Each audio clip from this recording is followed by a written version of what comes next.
ශ්‍රී ලංකා පොදුජන පෙරමුණේ කොළොන්නාව නගරසභා අපේක්ෂක ඩෑන් ප්‍රසාද් මහතා වෙඩි තබා ඝාතනය කිරීම සිද්ධිය වැල්ලම්පිටිය පදිංචි තීරෝධනත හිමියෙකු සහ පියපොතු දෙපොළක් ඩුබාහි සැඟවී සිටිය පාතාල නායකයෙකුට ලබා දුන් කොන්දරත්තුවක් මත සිදු වී ඇති බව පොලිසිය මෙතෙක් කළ විමර්ශනවලදී අනාවරණය වෙලා තියෙනවා.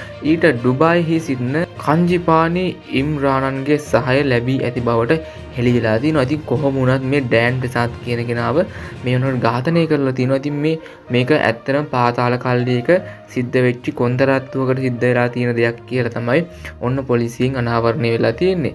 ඉතින් කොහොම වුණත් මේ වගේ පරණ තරහමරා වලට මිනිස්සු මරණ එක නම් එච්චර හොඳ දේවල් නෙමෙයි. ඉතින් ඩෑන් ප්‍රසාද් ඝාතනයේ සිද්ධිය සම්බන්ධයෙන් මේ වන විට පුද්ගලයන් 20කට වඩා ආසන්න ප්‍රමාණයක් ප්‍රශ්න කර ප්‍රකාශ ලබාගෙන තියෙනවා. සැඟවී සිටින පියපොතු දෙපළ අත්අඩංගුවට ගැනීමට විශේෂ පොලිස් කණ්ඩායමක් යොදවලා තියෙන බවත් මේ වෙනකොට සාකච්ඡා වෙලා තියෙනවා. මෙම ඝාතනය සිදු කර ඇති කුලී ඝාතකයන් දෙදෙනා පිළිබඳව මෙතෙක් තොරතුරු ලැබී නැත. ඒ කියන්නේ තාම ඒගොල්ලෝ ගැන තොරතුරක් හම්බෙලා නැහැ. CCTV දර්ශන සහ දුරකථන විශ්ලේෂණ වාර්තා ඔස්සේ කුලී ඝාතකයන් අත්අඩංගුවට ගැනීමට පොලිස් විමර්ශන ක්‍රියාත්මක කරගෙන යනවා.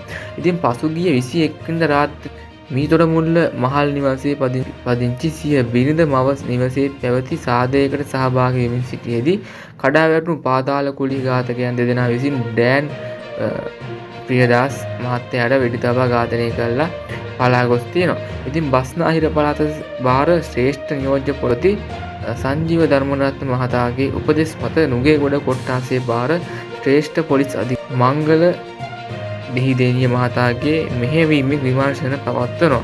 ඉතින් බලමු මේ ඩෑන් ප්‍රසාද්ගේ ඝාතනයකට මොකද සිද්ධ වෙන්නේ කියලා. බලමු කොහොම හරි මේ දෙන්නව අල්ලගන්න පුළුවන් වේද කියලා. ඉතින් රැදිටෙන්නේ channel එකත් එක්ක channel එක subscribe කරලා තියාගන්න. මේ වගේ වටිනා news බලන්න අනිවාර්යයෙන්ම channel එක subscribe කරලා ඒ වගේ channel එකත් all දාලා තියාගන්න කියලා මතක් කරනවා.